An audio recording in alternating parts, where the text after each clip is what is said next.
अस्सलाम वालेकुम फ्रेंड्स, आप देख रहे हैं टैक्स दोस्ती वीडियोस। और मैंने कहा कि बजट 2025 प्रिपेयर हो रहा है, तो आप भी अपनी रिकमेंडेशंस भेज रहे होंगे। तो आपकी नॉलेज में इजाफा करने और आपकी तरफ से रिकमेंडेशन भेजने के हवाले से प्रोग्रेसिव टैक्स के हवाले से मैं बात करूंगा। प्रोग्रेसिव टैक्सेशन कहते हैं जब आप कोई अमाउंट कमाएं और फिर जब ज़्यादा अमाउंट कमाएं तो उस पर ज़्यादा टैक्स लगे। तो पाकिस्तान में सैलरीड लोग, नॉन सैलरीड लोग, उसके अलावा एओपी में यही होता है कि आप 6 लाख तक कमाएं पूरे साल का तो टैक्स नहीं है। 6 लाख से 8 लाख, 12 लाख, तो प्रोग्रेसिव टैक्सेशन अच्छी होती, कोई उसमें मसला नहीं होता। तो पाकिस्तान में क्या मसला है? पाकिस्तान में मसला ये है कि जो प्रोग्रेसिव टैक्स रेट्स हैं वो बहुत जल्दी शुरू हो रहे हैं, यानी कि 6 लाख के बाद जो है टैक्स लगना शुरू हो जाता है। जबकि अगर आप किसी भी शहर में रह रहे हैं तो आपकी, और मिनिमम फैमिली भी है, अगर आप 4 लोग भी हैं, 3 लोग भी हैं, तो आपकी एक महीने की जो कंजम्पशन है वो मिनिमम जो है 1 से 2 लाख रुपए होगी। तो अगर टैक्स 6 लाख के बाद शुरू हो जाता है, इनकम टैक्स, तो फिर जो है आपको बेस पे इतने पैसे ही नहीं बचते कि आप अपनी पहली ज़रूरत पूरी कर सकें और फिर टैक्स दे सकें। फिर दूसरा ये है कि जो टैक्स रेट्स हैं वो अब इतने ज़्यादा हो गए, यानी ऑलमोस्ट 44% हो गए, कि जो जैसे जैसे टैक्स रेट बढ़ता जा रहा है तो टैक्स देना मुश्किल हो रहा है, क्योंकि बहुत नज़दीक नज़दीक रेट्स हैं। यानी 6 लाख से 8 लाख, फिर 12 लाख, फिर 24 लाख, फिर 35 लाख, बजाय कि मैंने जैसे पहले भी सजेस्ट किया है, और आप लोग ये सजेशन ज़रूर जो है एफबीआर को दें, बजट प्रपोजल्स में दें, कि सैलरीड पर्सन की 1 करोड़ के बाद टैक्सेशन स्टार्ट होनी चाहिए। सैलरीड पर्सन के पास अगर पूरे साल में 1 करोड़ वो कमाता है, कमाती है, तो उस पे उसको टैक्स नहीं देना चाहिए। 1 करोड़ के बाद उसकी जो है टैक्सेशन स्टार्ट होनी चाहिए। और बेशक अगर वो 10 करोड़ या 25 करोड़ या 1 अरब रुपए कमा रहा है तो फिर आप उससे 40% लें, 44% लें, जिस तरह बाकी दुनिया में भी होता है, अमेरिका में, बाकी। तो बेसिकली हमारी जो इनिशियल टैक्सेशन की स्टार्टिंग लाइन है वो गलत है। बिजनेसमैन के लिए भी जो है वो कम से कम 50 लाख, 1 करोड़ होनी चाहिए।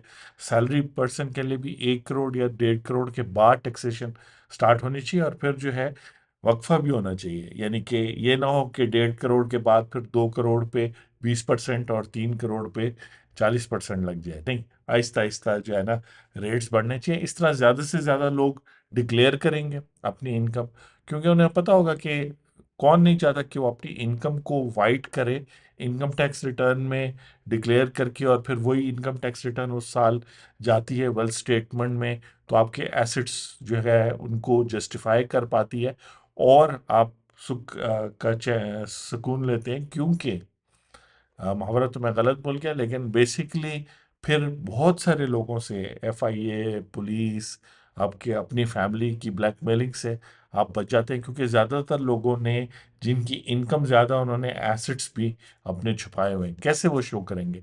अगर वो शो करेंगे तो उनको ज़्यादा टैक्स पे करना पड़ जाएगा। जब वो टैक्स पे करेंगे, और ज़्यादातर लोगों की इनकम की कोई ना कोई सोर्स है, एग्रीकल्चर है, रेंटल इनकम है, रीजंस हैं कि उन्होंने वो इनकम कमाई है, ज़्यादा अमाउंट में कमाई है।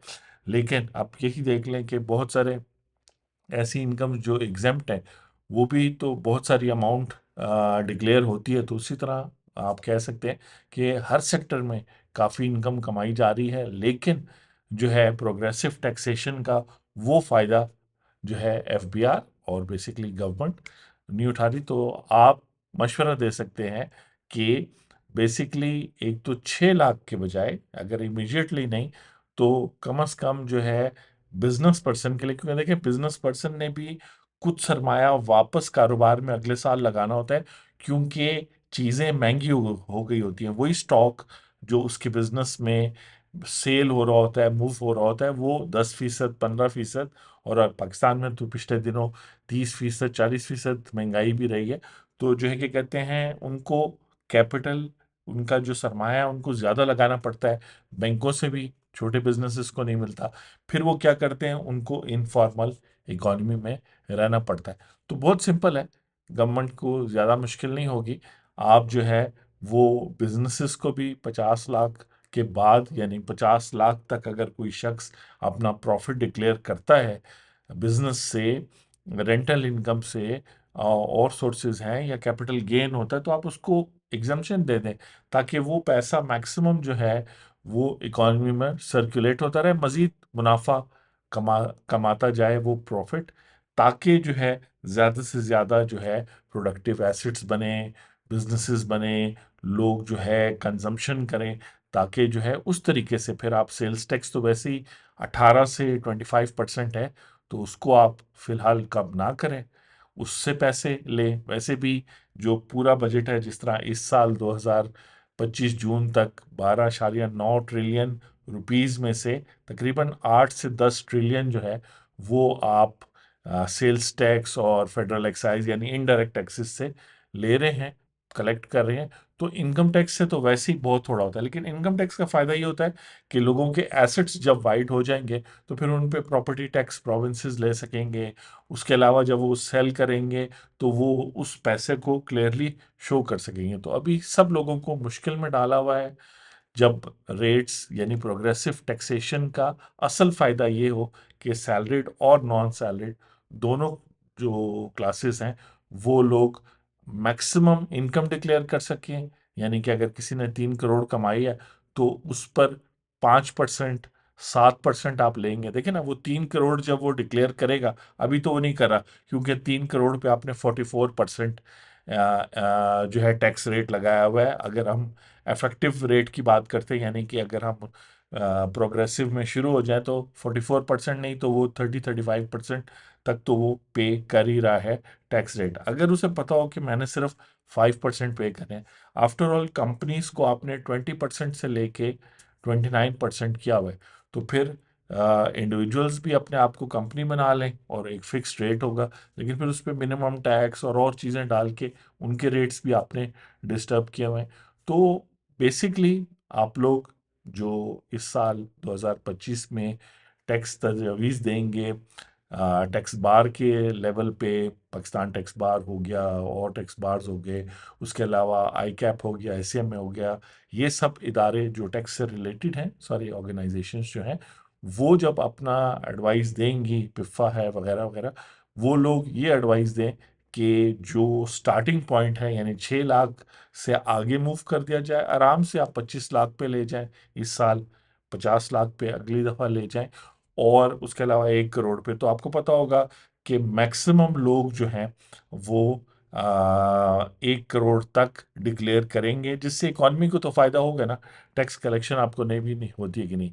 इस दफ़ा के फैक्ट्स देख लें। इस दफ़ा 2024 जब ख़त्म हुआ और इसकी टैक्स फाइलिंग अभी जो ख़त्म हुई है, तो 65 लैक्स यानी 6.5 मिलियन टैक्स रिटर्न्स आई हैं। इसमें से 3 मिलियन जो है नील रिटर्न है, यानी उन लोगों ने सिर्फ रिटर्न फाइल किए, तो फिर फ़ायदा तो आपको फिर भी नहीं हुआ।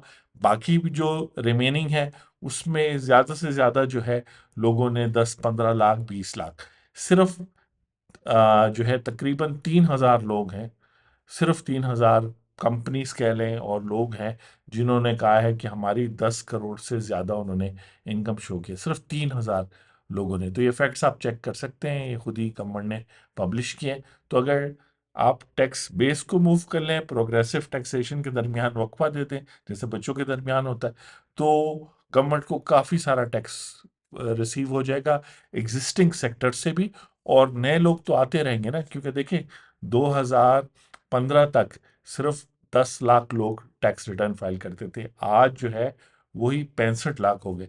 तो फिगर्स तो बता रही हैं, ट्रेंड जो है वो लोग फाइल करना चाहते हैं। आप उनके लिए आसानियां पैदा करें, फिर सेक्शन 7E भी ख़त्म करें, जिनके पास एसेट्स हैं उनको। तो गवर्नमेंट का टैक्स बढ़ेगा, क्योंकि जो 3 करोड़ शो करेगा वो जो है उस पर जब 10% देगा, तो वो जो अभी नील रिटर्न फाइल कर रहा है या सिस्टम में ही नहीं है, तो वो जो 3 करोड़ पे 10% जो है, आप देख सकते हैं ना कि 30 लाख रुपए आ गया है। लेकिन अभी 3 करोड़ के ऊपर 3 लाख रुपए सॉरी आ गया है। तो अभी जो है क्या कहते हैं, आप अगर उसको कहते हैं कि जी आप 50% दे दें, जैसे ही आपकी 1 करोड़ से ऊपर किसी भी सैलरीड पर्सन की बिजनेस इनकम की, रेंटल की 1 करोड़ से, तो कोई भी 1 करोड़ से ज़्यादा, मैंने बताया कि सिर्फ ऐसे लोग हैं, और कंपनीज उनमें ज़्यादा होंगी और इंडिविजुअल्स थोड़े से होंगे, 3,000 लोग आउट ऑफ 65 लाख, और ये इतने ही रहेंगे। यानी ये ज़्यादातर कंपनीज या ऐसे लोग जिनसे डिडक्शन हो रही है, या कुछ जेन्युइन लोग हैं जो जितनी भी कमाते हैं वो अपना शो करते हैं।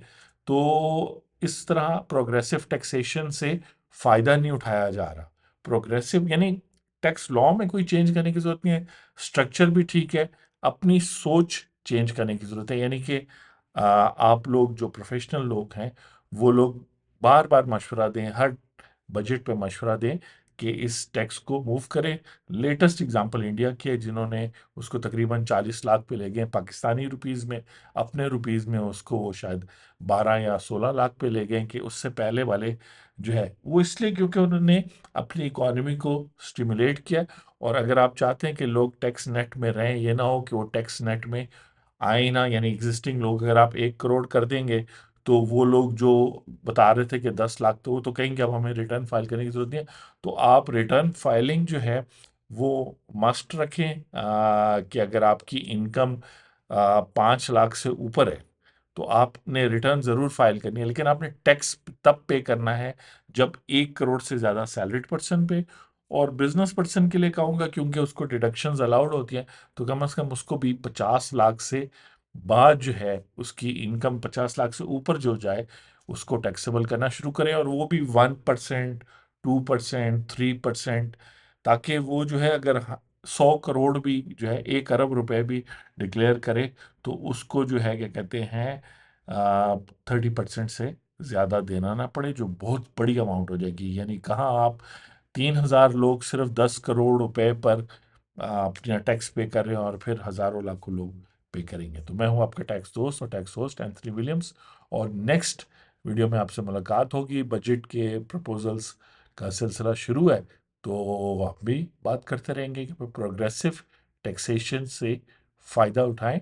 और इतनी लंबी चौड़ी कोई बात नहीं मैंने कर ली, लेकिन कहने का मतलब यही बात है कि इस पे बैठ के गौर करें और लोगों को रिलीफ दें। आईआरएस में एक सॉफ्टवेयर एंट्री करने की ज़रूरत है कि जो भी डिक्लेयर करे अपनी इनकम, जब 50 लाख से या 1 करोड़ से ऊपर जाए तो तब टैक्स रेट कैलकुलेट होना शुरू करें। और टैक्स रेट जाए तकरीबन 1 अरब या 10 अरब तक कैलकुलेट हों, तब जाके 40% तक टैक्स जो है वो बने, वरना उससे पहले नहीं।